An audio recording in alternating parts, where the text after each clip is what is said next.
You're a failure as a wife if you can't honestly support your husband's work. I've been displeased with everything about you for a long time. Please leave immediately. I was yelled at by my mother-in-law with whom I was living, and was kicked out of the house. If I had done something wrong, I would have apologized and asked to continue living together. However, the job my mother-in-law referred to was nothing more than gambling. I was appalled by my in-laws and husband, who misunderstood it as a job, and I felt no regret about divorcing my husband. My name is Amelia White. I'm 24 years old and a newlywed housewife. My husband Nathan was a senior at the company where I started working after graduating from university. Would you like to go out for dinner sometime? He would call out to me, a newcomer, every time he finished work. He invited me so persistently that I accepted. Okay. If you'll pay for me, that's fine. In retrospect, that might have been my mistake. Nathan, seeing an opportunity with me, made a strong move. We started dating immediately after meeting due to his serious and passionate approach. In our second year of dating, Nathan proposed and we got married. After discussing with Nathan, I happily retired from the company after only 2 years. My colleagues sent me off warmly. It's a waste for Amelia to become a housewife. That's right. Even if she gets married, Amelia should continue working. She's especially excellent among the newcomers. I majored in information technology at university and I think I was good at my job in that field. My boss praised me saying, "You work fast and make very few mistakes."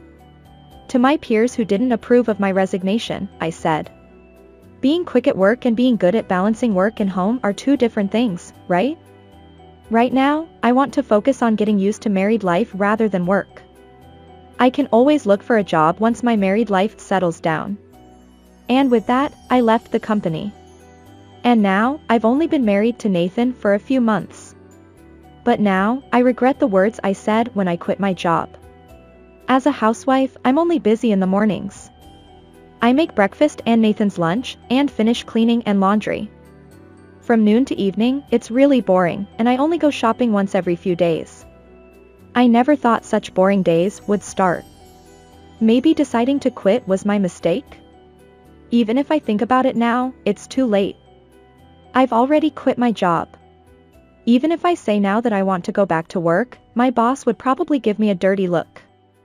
So, right after getting married, I started a data entry job that I could do at home. Working from home, where I could work whenever and wherever I wanted, and in whatever clothes I wanted, felt fresh and exciting to me. Before I knew it, I was able to earn a part-time wage. At first, my husband supported me. That's great. You can earn a part-time wage while taking care of the house. Amelia has found an efficient way to work. You're a model housewife. But about half a year after starting my work from home, Nathan's attitude changed. After marrying me, Nathan was given more big deals and guidance to his subordinates at work, so he was away from home more often, and on his rare days off, he would lie on the sofa all day with a tired face. You're lucky. You can work leisurely at home. Sometimes he would say such sarcastic things to me, and other times, "You should hurry up and earn big money like me." He sometimes looked down on me. "You agreed to me becoming a housewife, didn't you?"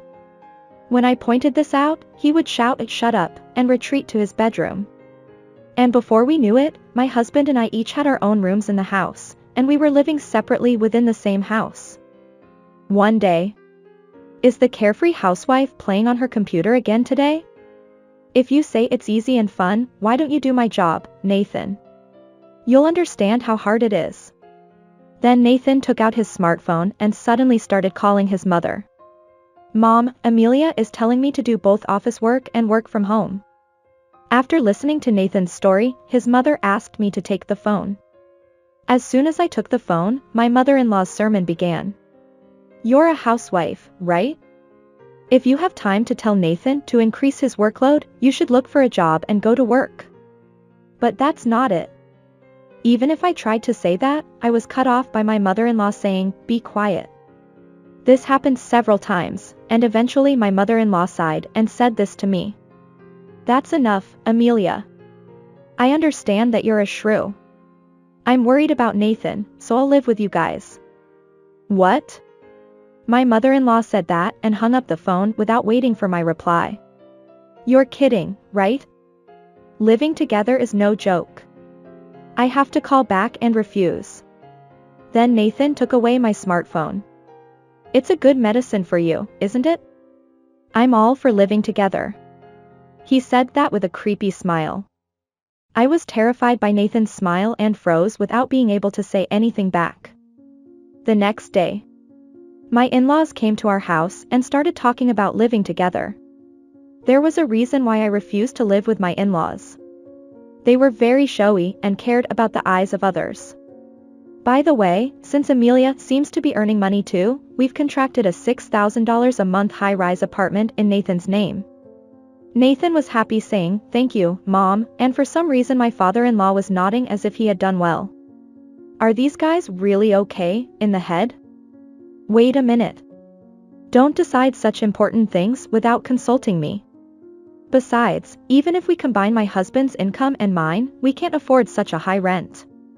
When I turned pale and said that to my in-laws, for some reason, Nathan was waiting for me to say, "It's okay," with a smile. What's okay? I asked back at Nathan's triumphant smile. Then Nathan showed me the screen of his smartphone. I earned it for you who can't earn much with work from home. I did it with FX. Now I earn $20,000 a month. I turned pale at Nathan's words. Did you study properly before doing FX? Study. I've already earned $20,000 without studying. That's why single-celled organisms are so annoying. People who can't take action are always noisy about studying. My stupid husband quotes lines that seem to be from self-help books and grins like an idiot. Why did I marry such an idiot? If you tell me that I didn't have an eye for people, that's all there is to it. That's not earning money. It's the same as hitting it big in gambling. Don't do FX anymore after this time. When I said that, my father-in-law who had been silent until now intervened. It's a wife's duty to support her husband's work. Don't interfere with your husband's work. That's right. You're just jealous because Nathan made money. They laughed at me. After all, frogs' children are frogs. Or rather, frogs' parents are frogs. Do they misunderstand FX as some kind of stable job? Probably no matter what I say from now on they won't understand. Anyway, don't do FX anymore. I told Nathan that and left the place. A few days later, my in-laws and husband ignored my advice and proceeded with the move to the high-rise apartment. My in-laws seemed to misunderstand that Nathan was working for a company called FX. It's utterly ridiculous. Nathan himself seems to be boasting at work, saying, "I'm a genius to be able to earn money with FX without any knowledge." As for my in-laws, they are going around telling lies to the neighbors after the move, pushing their showy personality to the forefront. My son is the owner of an internet business. He's earning about $20,000 a month. The neighbors, who live in the same high-rise apartment, are also confused by their reaction. Of course. Because a family that only earns $20,000 a month has moved into a $6,000 high-rise apartment. They must have thought this in their hearts. That's too little. I was so embarrassed. But now that we've moved, all I can do is what I have to do. I have to earn more anyway, since we have the rent for the high-rise apartment. After all, I can't rely on my husband's FX income. While attending a study group for work-at-home jobs held twice a month, I happened to run into a former colleague from the company where I used to work. And when I met with my former colleague and talked about work, she said this. Amelia was perfect in terms of accuracy and speed at work. You can do even more amazing work. It felt like an overestimation, but to change the current situation, I had no choice but to devise some kind of strategy. While I was lost in thought, my former colleague started talking as if she had been waiting for me. By the way, our company is currently recruiting for a data analyst who can work from home. Are you interested? Really? Is it okay? I accepted the unexpected offer willingly and decided to return to the company where I used to work. Gradually becoming active as a data analyst, I was able to earn an income that easily surpassed Nathan's monthly salary of $3,000 before I knew it. Of course, neither Nathan nor his parents noticed the change in my income. She's probably just holed up again today doing something that doesn't make much money. She's just incompetent as a wife and as a human being. There are other people who are more suitable for Nathan. Why don't you choose your wife again? Such words were flying around in the living room with laughter. Well, they can say whatever they want. But I can't tell them about my income. If I did, they would probably take advantage of me. Maybe it would be better to divorce Nathan. While thinking such things, I worked hard aiming for further income increase. And then came the day when I would take a new step in life. What are you doing? It's time for work. You're going to be late. Nathan was still in his room even though it was time to go to work. When I warned him, he was fiddling with his smartphone. That's not important. I'm taking today off from work. My husband continued touching his smartphone with a desperate look. Then his parents came into his room like children who don't go to work and sulk. What's wrong? You have to go to work. His father looked worriedly into the room. But since he didn't move a step from there, I decided to call his office for Nathan. One day, when things had calmed down a bit, my parents and I heard the story. Actually, I've been making some mistakes with FX recently. When I woke up this morning, $80,000 had disappeared into thin air, and I don't know why. I didn't feel any sympathy for Nathan, who was holding his head in his hands. That's what I told you, right? FX is like gambling. It's not like you can earn money like a job, and the risk is high. Then my in-laws, who had been listening to Nathan's story with a puzzled look on their faces, became angry. Why can't you sympathize with your husband's failure even though you're his wife? That's right. I thought you were a shrew from the start, but I didn't know you were so heartless.